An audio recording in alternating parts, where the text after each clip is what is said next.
You are now listening to theGrio's Black Podcast Network, Black Culture Amplified. Hello and welcome to Writing Black. I am your host, Maisha Kai, lifestyle editor here at theGrio, and today we have one of my favorite guests. I say favorite because I had the absolute pleasure and privilege of interviewing her last year for another Grio franchise, Masters of the Game, and she has graciously come back to join us. She is a best-selling author, but you might know her best. And an Emmy winner. But you might know her best from her incredible online presence. That's right. I'm talking about Tabitha Brown, one of my favorite guests. Tabitha, how are you? Welcome. I am amazing, honey. Thank you. You're so sweet. As are you, which is why I was so tickled to be able to talk to you again. And I'm especially tickled because of this book, your latest book, I Did a New Thing. This is a delightful read, as one would expect from you. I was actually somewhat, I don't want to say surprised. I'd read Feeding the Soul, your first bestseller, and really enjoyed that, found it surprising and moving in ways that I, had not expected.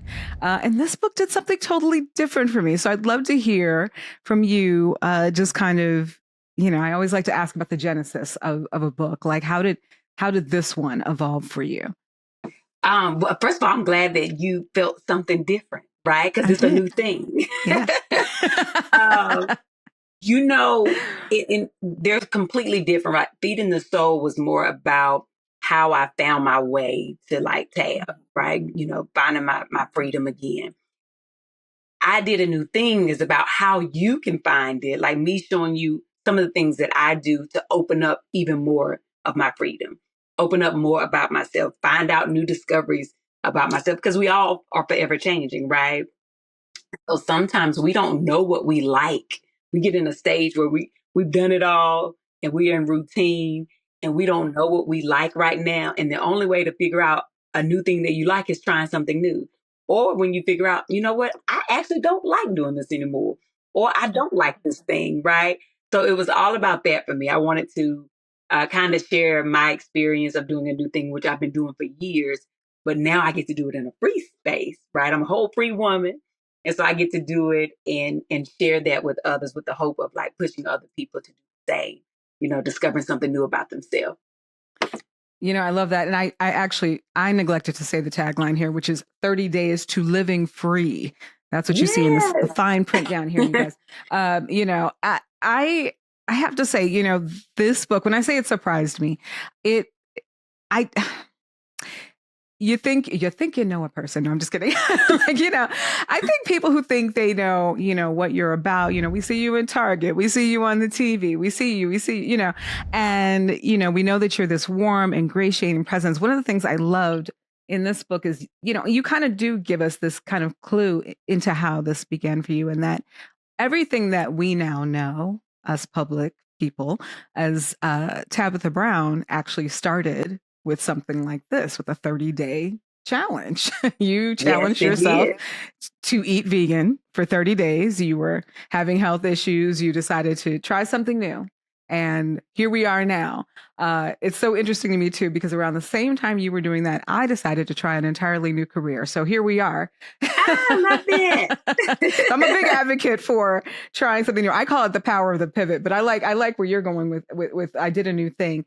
One of the distinct differences from Feeding the Soul is that obviously Feeding the Soul was a little more of a straightforward memoir. This almost feels, and correct me if I'm wrong, please correct me if I'm wrong, like we're with you in real time, like we are like following along with you, like you're journaling, like we got a little glimpse of the Tab's diary. What was the process here, kind of getting this book together? You hit it on the head, honey. It was like a journaling process. Absolutely. So, and that's the only way to do it, right? Because it had to be kind of in real time. There were some moments where, it may have been like a day or two in different timing, but it was all in real time. And I wanted to share that so that, other people could feel like, oh, exactly like you said, oh, I'm with her right now. Like, oh, if they're doing it, I can do it in real time as well.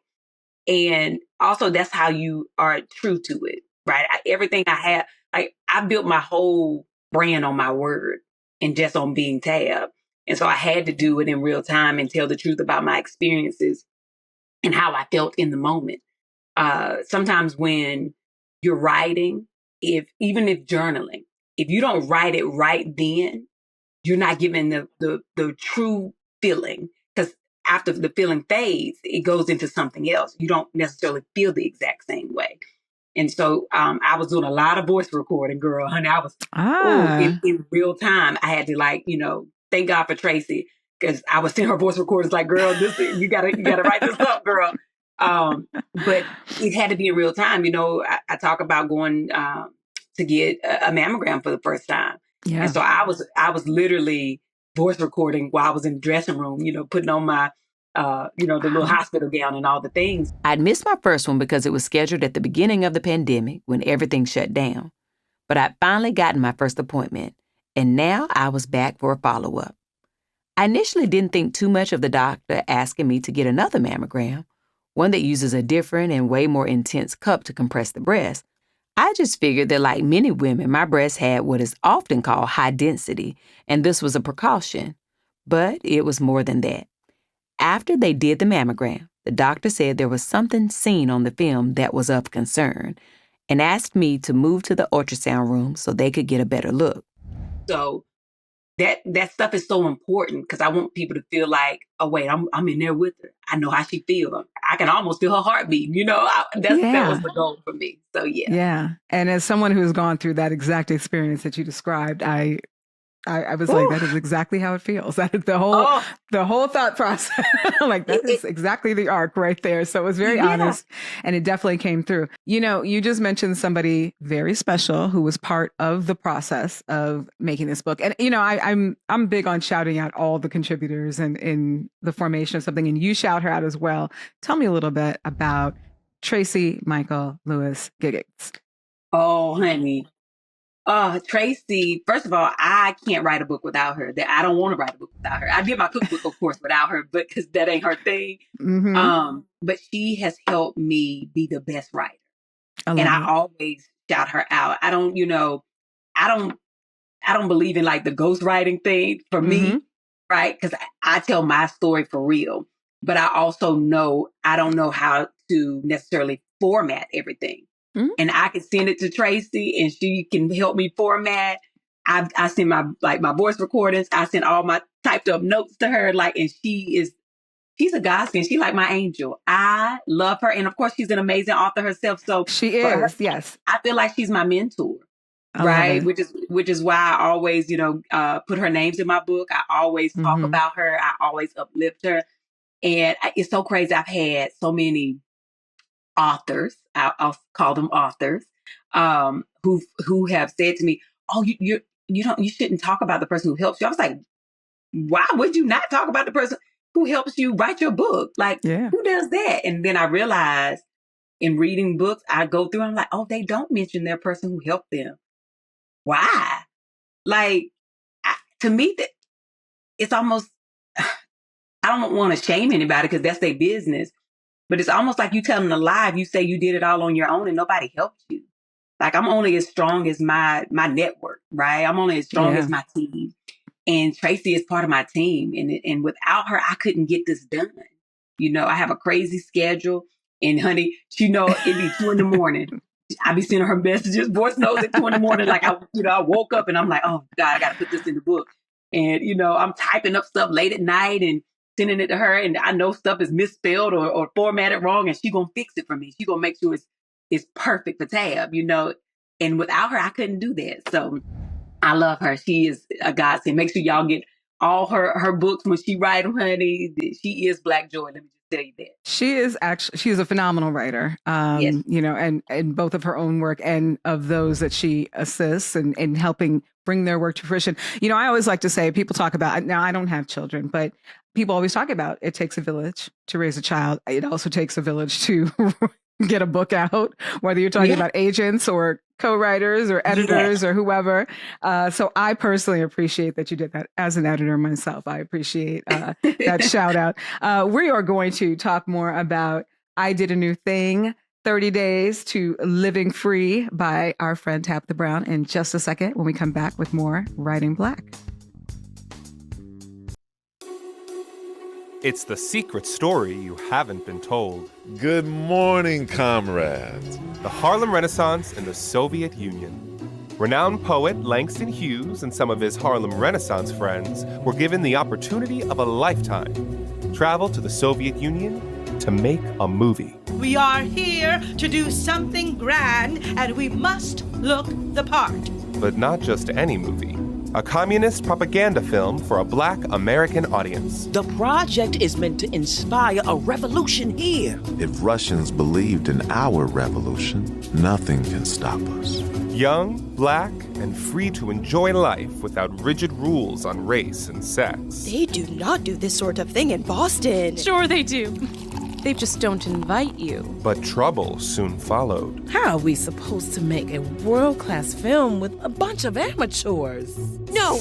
Give it back now! She took a drink from a bottle thinking it was wine. Turns out it was formaldehyde. This trip was lost to time until now.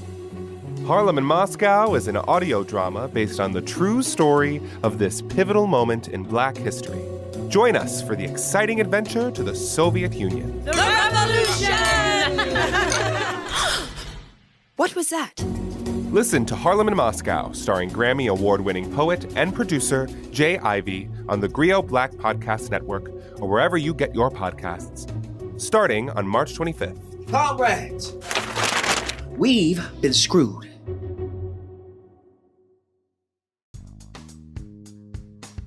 And we are back with Tabitha Brown and her new book, I Did a New Thing. This book, I think I'm a person who does new things all the time. I like to think that I am.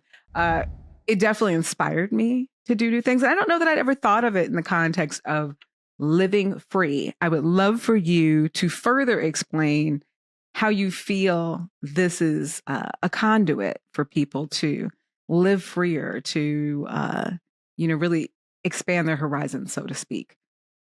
So you know how we are creatures of habit, right? Yeah. We wake up at a certain time every day. We might eat the same thing every day. Maybe it's one or two things that you might eat for breakfast every morning.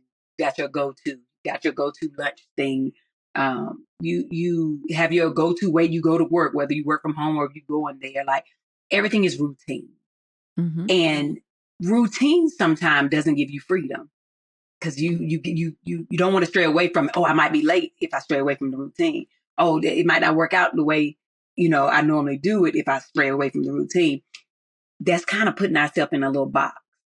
When you are living free, you don't mind. Like, I'm going to try something different this morning. What if it changes how I feel today? Right? I'm not going to drive that way to work today. You know why? Because I can, and that's my business, and I'm free to do so. It's living without fear. Mm-hmm. It's also, even if you have fear, it's also like, so what? I'm going to do it anyway. No, the pain is not completely gone, but acupuncture has helped me deal with it so much better. I know now that my resistance to doing something out of the box is usually driven by fear. And if I come across something else new to do, I will isolate the real issue and make my determination from there. If it's just fear, then I will decide if it's rational. I know now that I wasn't going to have a bunch of holes in my body causing me to bleed out. Yes, that sounds ridiculous, but let's just say I have a very vivid imagination. It was just my fear of the unknown holding me back. And if I can get myself to truly see that the benefits of a thing are greater than any potential negatives, then maybe it won't take me as long to make a move. That's freedom. Freedom is being willing to try something new despite whatever may happen, Mm-hmm. right? But it's also the way that we figure out, I really do like this. Or, I don't like that. But how do we know if we keep doing the same old thing all the time? And a lot of times we don't even realize that we're stuck in a routine and that we haven't done anything new because we're just so conditioned to keep going. And so that's my hope, is to help people in that freedom, right? To like, you know what? Doing something new did change how I feel. It could be as simple as a new lipstick.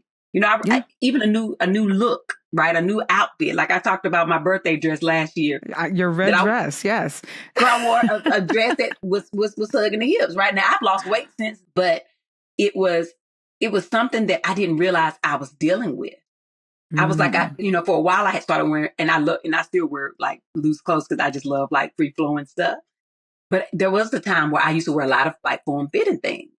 And as I had gained weight and allowed myself to gain weight and be okay with it, I realized as much as I was okay with gaining the weight, I didn't necessarily feel comfortable in the clothes the same way I used to feel. It felt like, because look, Tab, hips, thighs, and fries, okay?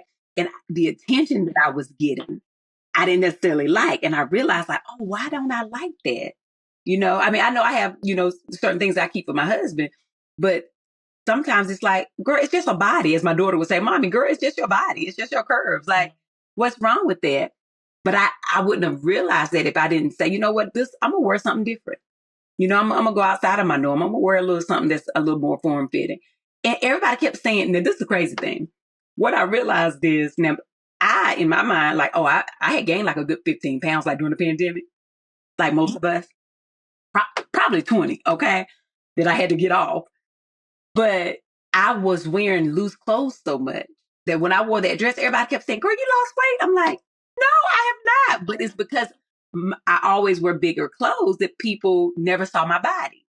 And then I was just like, oh my God, I have like held myself kind of hostage out of fear of causing too much attention to my body. And that's also not a free thing. And so I had to break free of that. And so now I've even been challenging myself, even more to like, girl, where would you want to wear? Like, it's all right if they see a little hip, thigh, and fry, okay? And my husband loved it. Okay, he'd be like, I like that, So, but yeah, it's that's how we get free, by trying new things and also checking ourselves when we realize that something is bothering us or why we don't do a thing, right? So yeah. Yeah. You were talking a little bit about earlier. You were saying, well, I don't necessarily know how to format a book or, but you and Tracy do this incredible thing in this book where I found it incredible because I think it really also really honors, this amazing community that you've built and I guess in many ways also helped build you, which is to incorporate their stories in this book, their stories of unlocking something new, new level unlocked, as we like to say. What about this particular selection of stories? I assume there were many to choose from that people submitted. But what about this particular selection of kind of vignettes and stories was so intriguing to you, so gripping? You know what? They were so inclusive, right? Mm-hmm. And Tracy, of course, because my thing was, I was like, I want people to follow me on my journey, but I also want them to know, like, I really want them to do this too. And so Tracy was like, well, how about we do like a couple of people? And, she was like, I can source some people and get their stories and have them try some new things and incorporate that. I was like, oh, girl, I love that. Right. And so there's one where she got on the slide, right? Did you yes, read it, right? I love that one. Yes. That's like finding the child inside of you again, connecting back to the thing that gave you joy. When I got to the top, it dawned on me that it was a very different view up there when you're in your 30s as opposed to a kindergartner. It certainly didn't look as big or intimidating as it may have looked to me as a child. But something still shifted in me when I instinctually put my hands in the air and released my body down the slide. It was like a powder keg of joy that exploded in my chest. And when I made it to the bottom of the slide, I looked up at my friend, and she was just smiling so hard. I smiled back at her when I heard it. The sudden sound of applause? There were at least 5 moms and 2 dads who were giving me a full ovation. And so I was like, oh, I got to have that so I can show people that it's okay to tap back into your childlike energy. Those are the things that I want people to recognize in the book. Like, oh, Tab is one person, but these are people that are also everyday people just like me. I'm an everyday person as well, but sometimes people will see me and put me in a different pedestal, even though I don't have to stand there, but they'll put me there, right? But it's like, no, I'm an everyday person, but look at these other people who are doing the same things that you may be doing or enjoyed some of the same things that you used to enjoy and have decided that the old thing can now be a new thing again. So That was one of Yeah. my favorite things. I think that we do get so lost in the minutia of adult life and the routines of adult life, and that was a motif that came up again and again.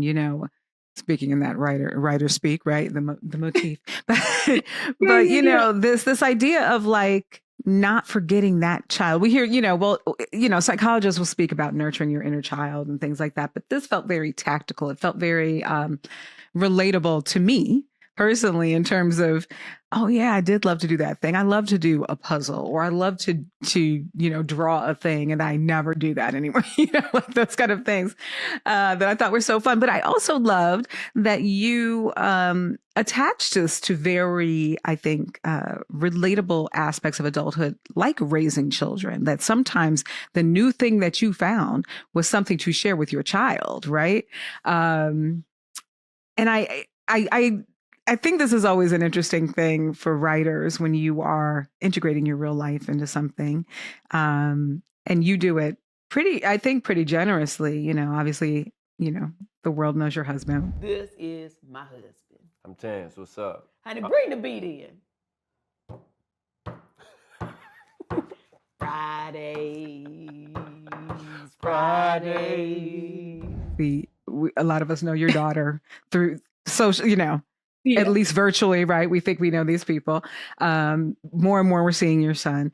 Tell me about how you kind of like find that balance of like what you want to share, what you don't want to share, how you work with your family on what you want to, I guess, share with the rest of the world.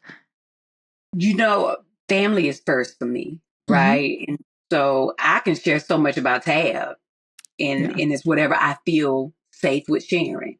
But when it comes to my family, it's whatever makes them feel comfortable. Yeah. When it comes to Chance, if you were a long-time follower, people know in the very beginning, you would never see him. You just hear his voice. And now he's on a whole podcast. Baby, now he's on a whole podcast telling me we need to do more. I'm like, you know what? Okay. I'm out here working too. Okay.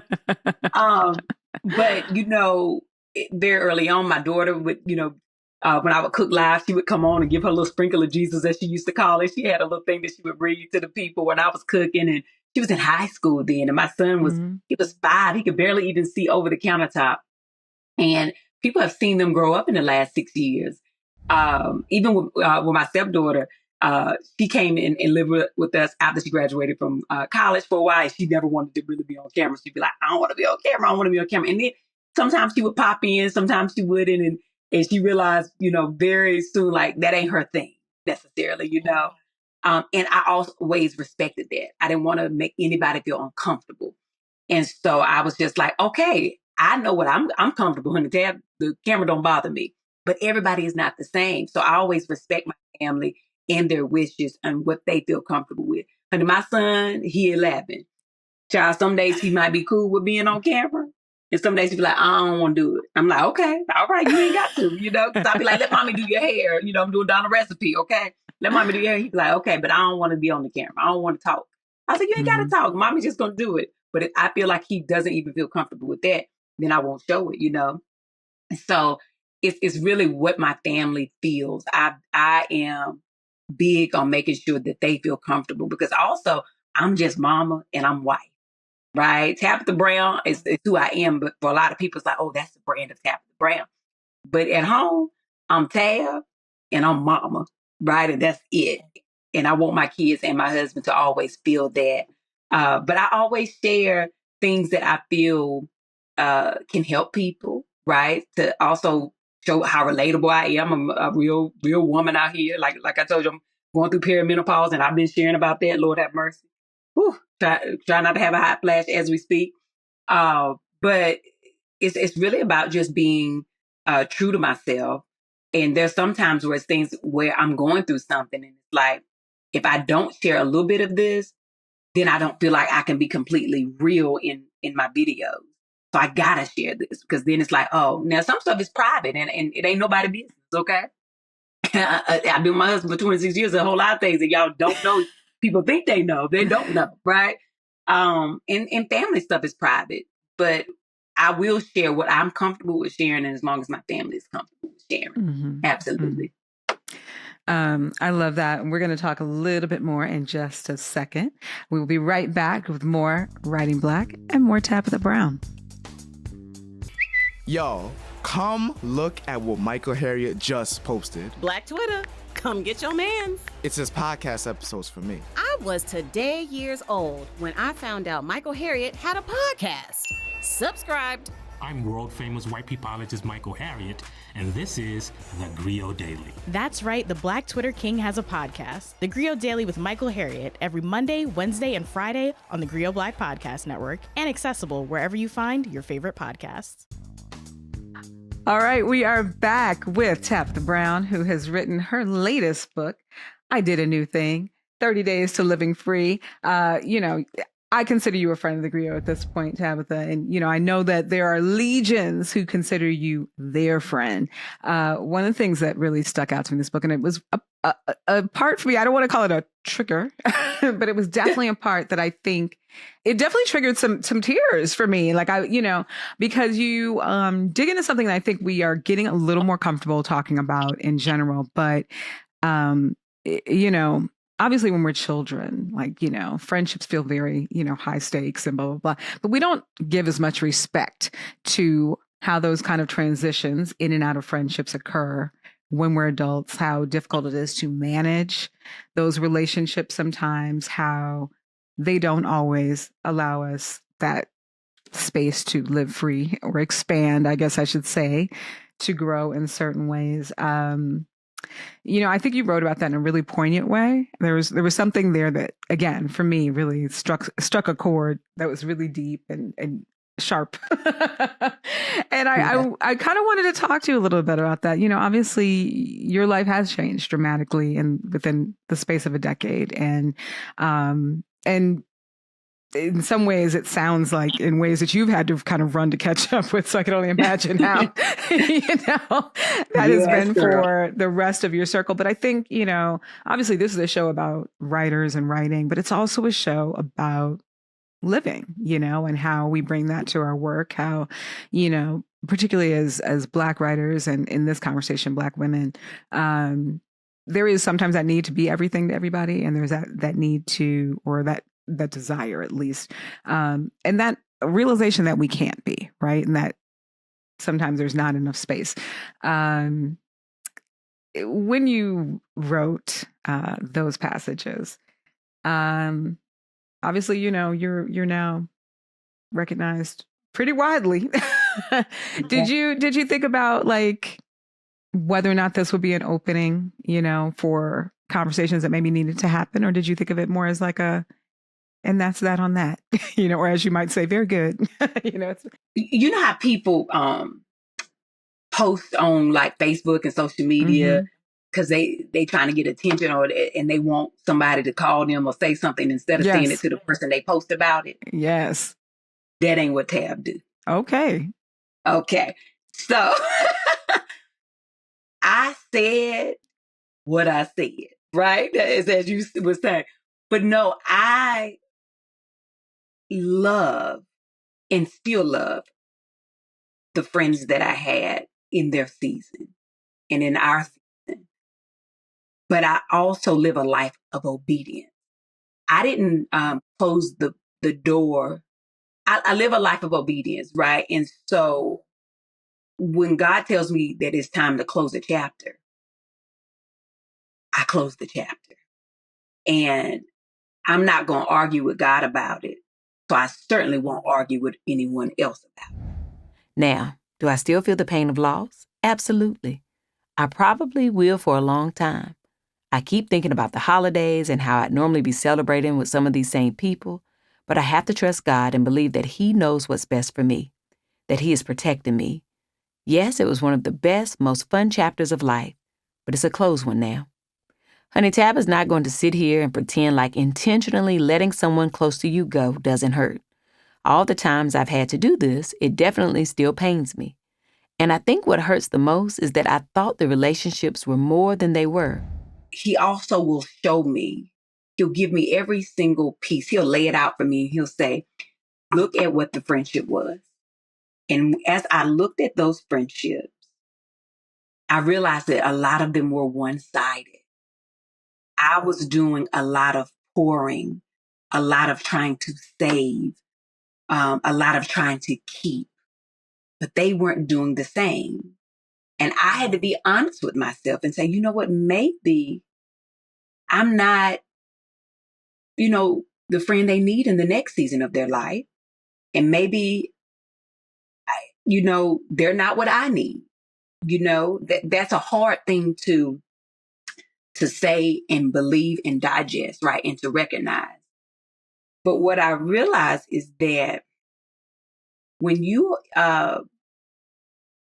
truly get to a place where you are living in your freedom and living in your truth, people who are not ready to live in their freedom, your freedom bothers them. It's hard for them to be around. It's hard for them to digest. They were okay because y'all were both faking together for a long time. And now you're not faking no more. You mean you're going to be truthful and honest and live a free life? I'm not ready for that yet. I got to respect that. It's no love lost. But honey, I ain't on that journey no more. I ain't got no more time to waste not being free. If that's the life that you want to hold yourself hostage to, by all means, honey, that's your business. I love you. God bless you. But that doesn't serve me anymore. And it actually never served me well. And so obedience, honey, as we say, and we know it's better than sacrifice. And I no longer wanted to sacrifice myself in those relationships. And I sent out, and I think I talk about this in the book. We had this thread that was forever and ever. We've had this friendship thread that, big group of us own. And I sent this, this closing chapter message in this thread. And everyone who still loved Tab in her free way in my family called me immediately or messaged me like, girl, no, I'm still with you, girl. Like, I love you, girl, are you okay? And the ones who didn't, I haven't spoken to since. So they let me know where they stood. Mm-hmm. I still love them and I wish them well. But I got to be Tab and I got to do what God calls me to do. And if that upsets someone else's spirit, that's not on me. That's work they have to do for them. And so that's it. I don't do it to open up a conversation. Now I'm open to if somebody, wanted to call me up or, say, let's have a conversation. There's certain people that I'll say, absolutely, we can have a conversation and sit down. But then there's some people that I know God has told me not even a conversation. And until he tells me otherwise, that's what it is. Heard and received, because I think we've all lived through that. I do. I really think we've all lived through some version of that in our lives, whether it be a platonic relationship, a romantic relationship, a familial relationship, that is real. And I appreciate you sharing so much with us. But I really wanted more of your perspective. And I really felt like, that, again, that was a chapter that really hit home with me. As we, because I think a lot of us struggle with making peace with, things not being eternal. And I really loved the way that you approached it in the book. And I thought, it was relatable. You want to be relatable. You are. There is always, to me, there's always in addition to Tracy, there's always some other co-writers present in your work. At least I'm seeing a theme emerge. And I would say, obviously, one of them is God and the other one being your mother.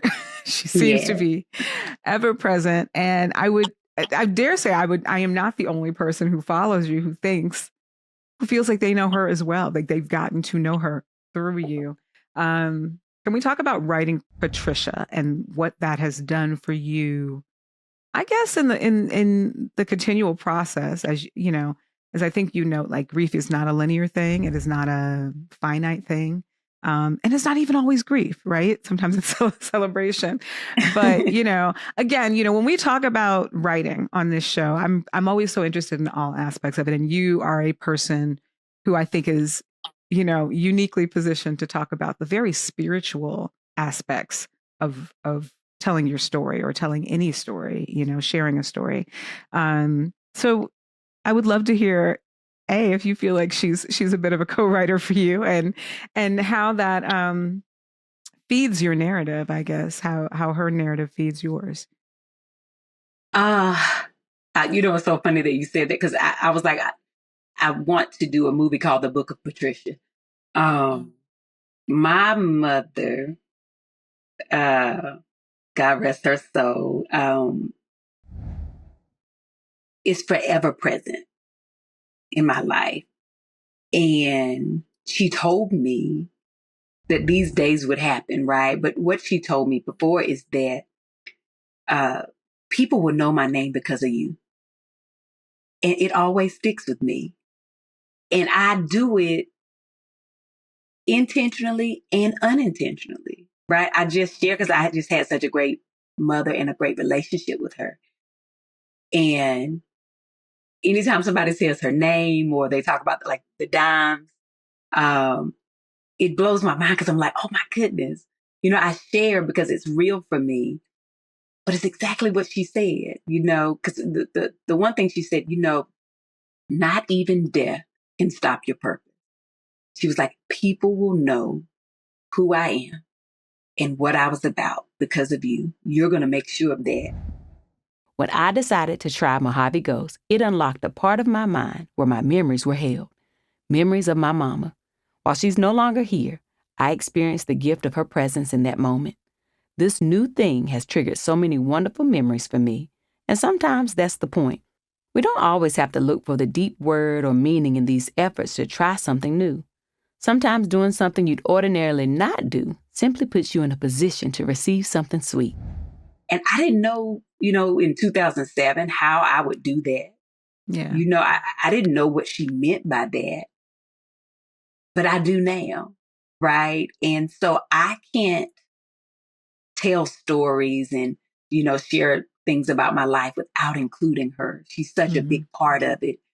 Her life, to me, she sacrificed so that I could live the life that I live. Had my mother still been here, I wouldn't be this Tab. I believe that wholeheartedly.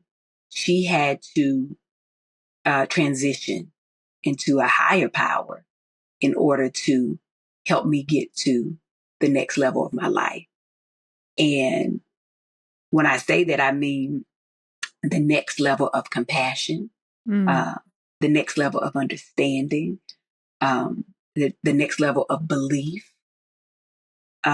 spirituality, understanding my gifts, being more open to my gifts, not being afraid to share, the gifts that I have, the experiences that I have. And, a lot of people are afraid of like supernatural things.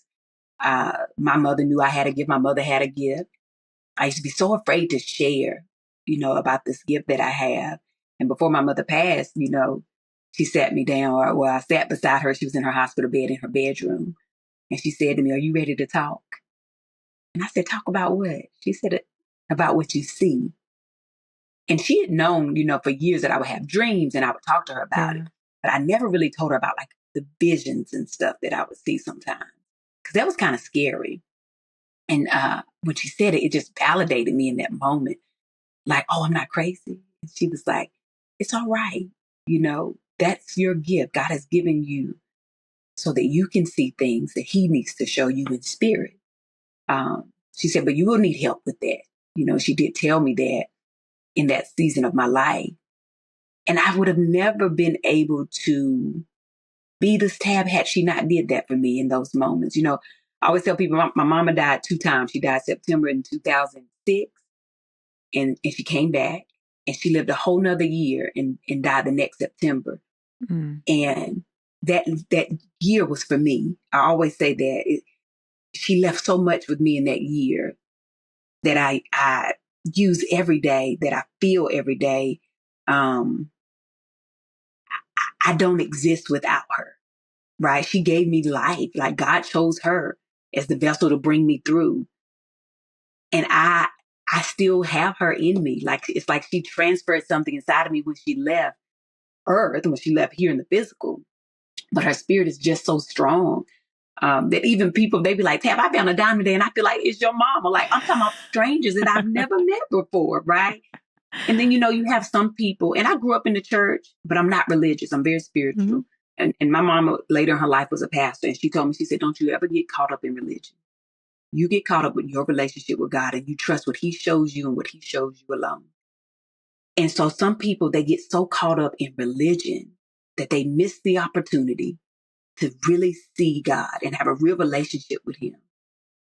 And so sometimes, people be like, oh, girl, that's witchcraft. Oh, girl, that's, you familiar spirits, girl, that's demonic. Talking about you see dimes and it's your mama, or, you dream of, dead people, or, seeing your mama in dreams, or whatever the case. And I'd be like, oh, God, I wish my prayer, I'd be like, God, please bless them with an experience to see you. Yeah. Yeah. So I wouldn't have that if it wasn't for my mother. And I'll never stop sharing. So yeah, she's absolutely my co-writer, honey. She my director. Her and God up there, honey. She producing. God is the director, honey, and she the AD. She'd be like, okay, yeah, Lord, that's good. So I love absolutely. it. I love it. And I love, again, I do think books are very spiritual. I think, everything that we do in a creative space is a very spiritual thing. And, listen, as somebody who is also the daughter of a beloved mother named Patricia, I entirely empathize. And I think books are empathy. I do. I've always said this. I say it anytime anybody asks me, I was like, books are a portal. They take you, they take you to another place. And I love how much of that actually ends up on the pages of I Did a New Thing. Since we are talking about books as empathy now, I know you were on the road a lot. Do you take books with you? And if you do, what do you read? Who do you read? You know what's so crazy? Right now, I'm not necessarily reading books. I'm reading scripts. Okay. Listen, they count. We have script writers on this show, and see, that's exciting. I think that's exciting for us. We're like, oh, are you now? Tell us more. I am. I'm actually about to do a film after I'm done with books, so I'm going to do a film. I don't know if I can really announce it yet, but I am. Right. And crazy enough, when I'm writing, I don't read books because I don't want to be influenced. I think that is common. I do. I think that's very common. Yeah. So it's been a while since I've really read like a good book. It's so funny. My logistics manager, Hope, she's reading some new books. She's like, girl, you got to read this. And they're like, stories and fun stuff. So I was like, oh, I could read that because that won't influence me. Like, but hopefully like after I'm done with the film, I'll be able to like open a book and like disappear inside, a new world for a while.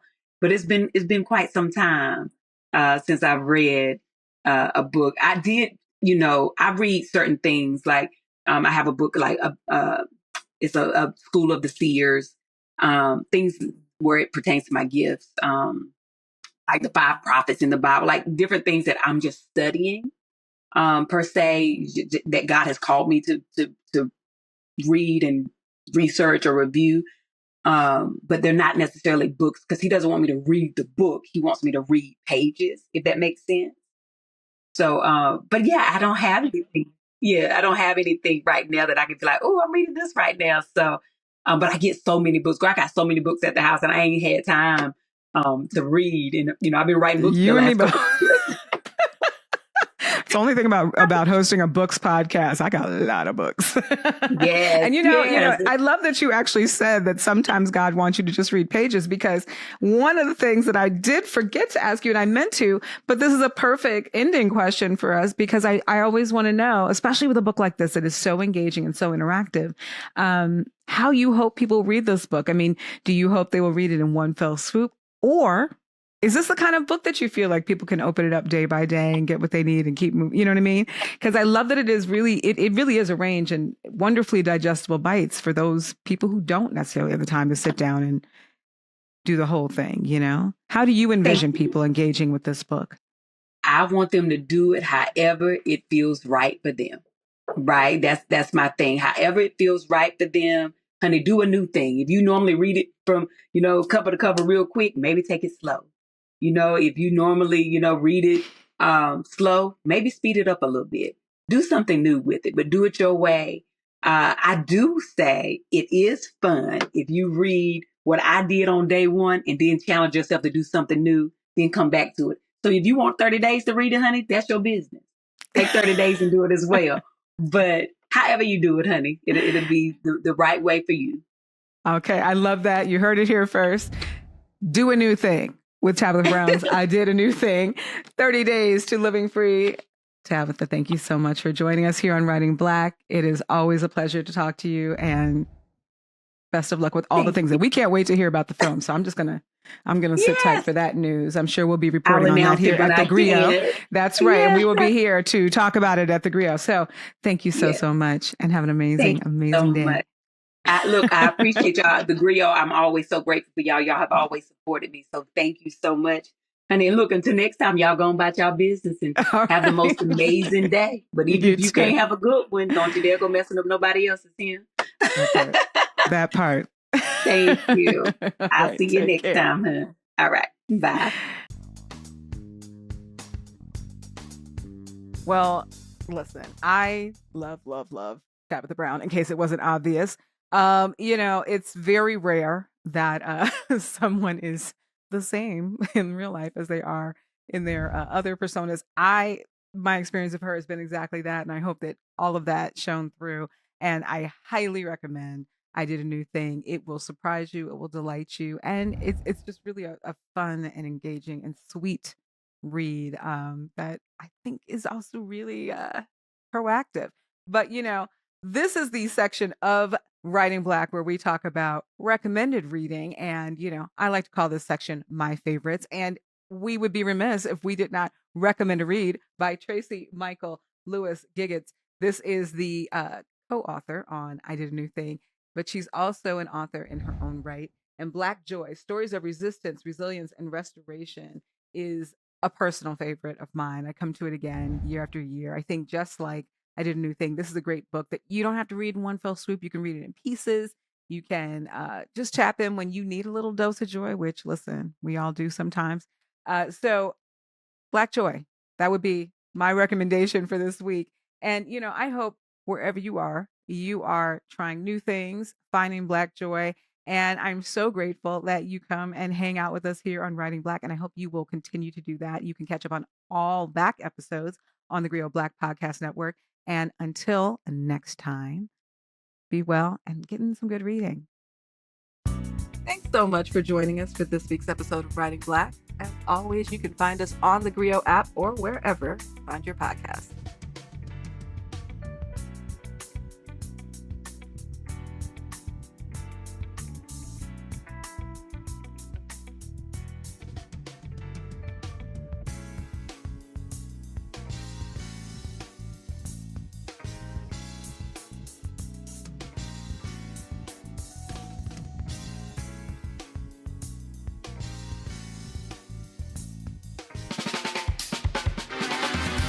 I'm political scientist, author, and professor Dr. Christina Greer, and I'm host of the Blackest Questions on theGrio's Black Podcast Network.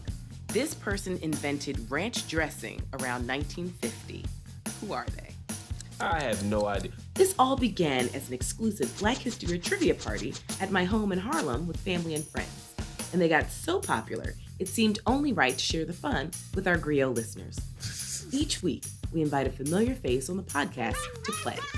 What was the name of the person who was an enslaved chief cook for George Washington and later ran away to freedom? In 1868, this university was the first in the country to open a medical school that welcomed medical students of all races, genders, and social classes.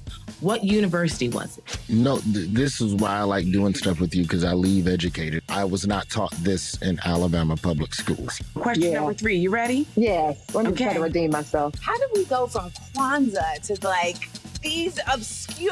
We got sport, darling. This is like the New York Times crossword from a Monday to a Saturday. Right or wrong, because all we care about is the journey and having some fun while we do it. I'm excited and also a little nervous. Oh, listen, no need to be nervous. And as I tell all of my guests, this is an opportunity for us to educate ourselves, because Black history is American history. So we're just gonna have some fun. Listen, some people get 0 out of 5, some people get 5 out of 5. It doesn't matter. We're just gonna be on a little intellectual journey together. LaToya Cantrell? That's right, Mayor LaToya Cantrell. Hercules Posey. Born in 1754, and he was a member of the Mount Vernon slave community, widely admired for his culinary skills. I'm going to guess Afro-Punk. Close. It's Afro Nation. So last year, according to my research, it's Samuel Wilson, aka Falcon. Wrong. Wrong. I am disputing this. I'm very 99.9999 sure that it is Representative John Lewis, who is also from the state of Alabama. That lets you know, Christina, we got some goodness come out of Alabama. There is something in the water in Alabama, and you are absolutely correct. The harder they come. Close. Oh, wait. The harder they fall? That's right. I'm one of those people that just changes one word. I mean, I know the song too well. I just don't know nothing today. It's I'm gonna pour myself a little water while you tell me the answer. The answer is Seneca Village, which began in 1825 with the purchase of land by a trustee of the AME Zion Church. You know why games like this make me nervous? I don't know if I know enough black. Do I know enough? How black am I? Oh my Lord, we gonna find out in public. So give us a follow, subscribe, and join us on the Blackest Questions.